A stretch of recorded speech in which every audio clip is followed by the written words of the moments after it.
Today we're going to talk about at least 5 games that are going to help you get the most out of your Nintendo Switch OLED model. These are games that are going to take full advantage of how great the OLED screen is and how nice the speakers are as well. And even if you don't have the Nintendo Switch OLED model, this list is still a good set of games that I think you're going to enjoy. First up is a game called Hades by Supergiant. Hades is a game that is full of colorful characters, lively environments, and really satisfying combat. And when put together, this entire aesthetic looks really great on the OLED Switch screen. OLED panels are known for having really deep shadows and really great contrast, and this game has really deep shadows and a beautiful set of contrasting colors. So it looks good already, and then just that added effect of how nice this screen is really makes everything just pop. Each area in the game has its own personality, has its own enemy types, and all of this keeps it interesting to play, but again, it's also really fun to look at while you're working through it. As a game, without thinking about the graphics, the control scheme is really simple, easy to learn, difficult to master, and Hades was a hit when it came out. People still love it.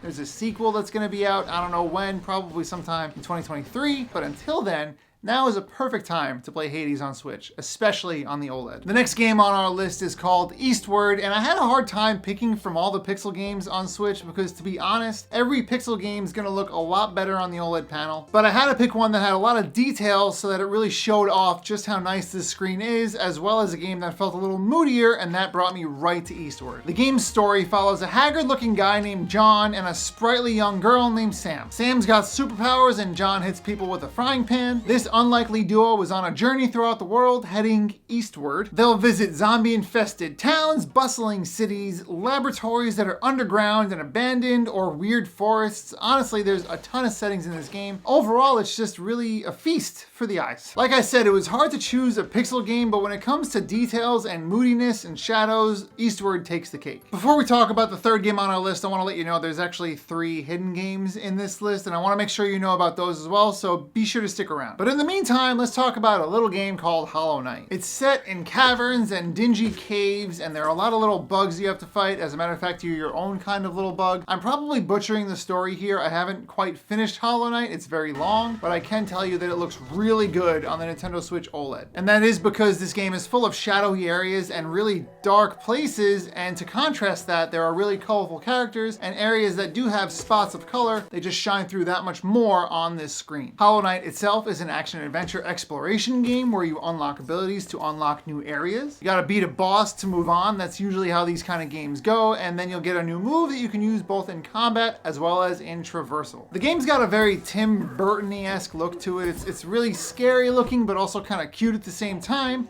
and I love the aesthetic very much. It can be a little challenging. With that being said, everybody I know who's played this game hasn't really complained about that, so maybe I just stink at it. The next game on our list is a game that was actually brand new to me, and it's called Neon White. It's a first-person platformer where you're basically solving jumping puzzles while also attacking demons on the way through. Players are encouraged to speed through levels and get a good time, and replay levels to collect items that they didn't get. And when I say speed run, I mean that these levels don't go on for longer than 25 seconds. It's very fast. You play as a character called Neon White, but there are other neons in the story. They're all personified by both their color as well as a mask that they wear. To contrast the other games on this list, this game uses bright colors and a lot of white in each area. And that's because this game is set in heaven, because your goal is to earn a spot in heaven. So you see Neon White's actually a sinner who is in a competition to win a lifetime eternal spot in heaven. And I said it was like a puzzle platformer, but that really is to say that you have to figure out your way through the game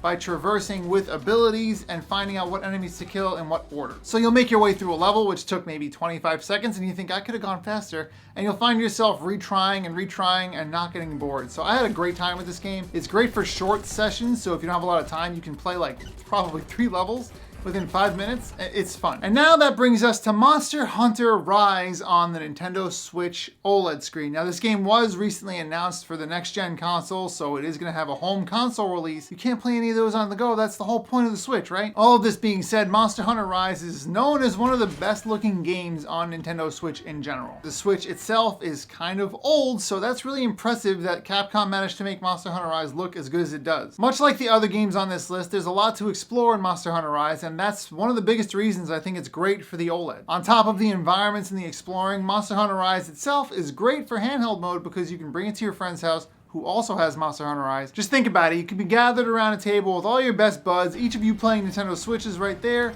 having some coffee, having some hot cocoa, and you can only do that on a handheld console like the Switch, and you can only make it look really good if it's on the Switch OLED. So those were 5 games that I really wanted to dig into, but now let's go over 3 more really quickly that I think you absolutely should be playing on the Nintendo Switch OLED. So let's talk about them. There's Metroid Dread, which was essentially the launch title for the Nintendo Switch OLED. It came out, I think, the same week or the same day. I remember thinking, why don't they release an OLED that is based on Metroid Dread? And they didn't. I would have probably bought it. But regardless, this game takes place in a really cool set of areas that are usually underground, and as I keep saying, there's lots of shadows, a lot of dark areas, and those look really good on the OLED screen. And this, just like every other game on this list, is fun to play in handheld mode, and you really can't go wrong with Metroid. This game is totally solid. If you're looking for something a little more chill and classic and fun, you can't do better than Legend of Zelda: Link's Awakening. This is one of my favorite games, and I was very happy to see them remake it for the Nintendo Switch. And when I say remake it, I mean they did the entire thing over,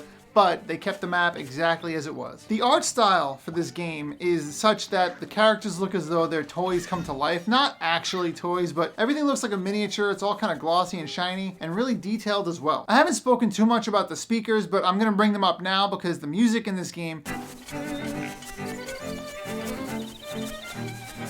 it got me right here, again, right in the nostalgia. The speakers are better than the original Switch's speakers, and if you're interested in that, the music is really beautiful in this game. Finally, let's talk about one of the more immersive games I've ever played, and that's Tetris Effect Connected. I love Tetris. It's the kind of game I play when I just want to turn my mind off. In Tetris Effect Connected, your movements on the board are echoed by the music. It's kind of trippy. This game is perfect for like a dimly lit room with a pair of headphones and like a cup of tea or something, because you're gonna get sucked right into it. The graphics are beautiful. Everything is set on a black background, going back to how good shadows look in this. I'm not gonna keep saying it, but the lights and the effects are a little overwhelming at times, but very, very beautiful and crazy. So if you're looking for a game that is Tetris, but also is an entirely immersive experience, you cannot do better than Tetris Effect Connected. And these are what I would consider the games that you should start off your OLED journey with on your new Nintendo Switch OLED. There are more powerful consoles. There are ones with screens that are equally as good, but in my opinion, in the modern market, you still can't do better than the Switch. And that is mainly because it's got Nintendo games. Like, let's be honest, you can't play Zelda legally on other consoles, but maybe we should talk about that another time. Make sure you like the video if you liked any of the games on this list, and comment below. Let me know what games you're playing on your OLED, what games are you excited to play on your OLED Switch.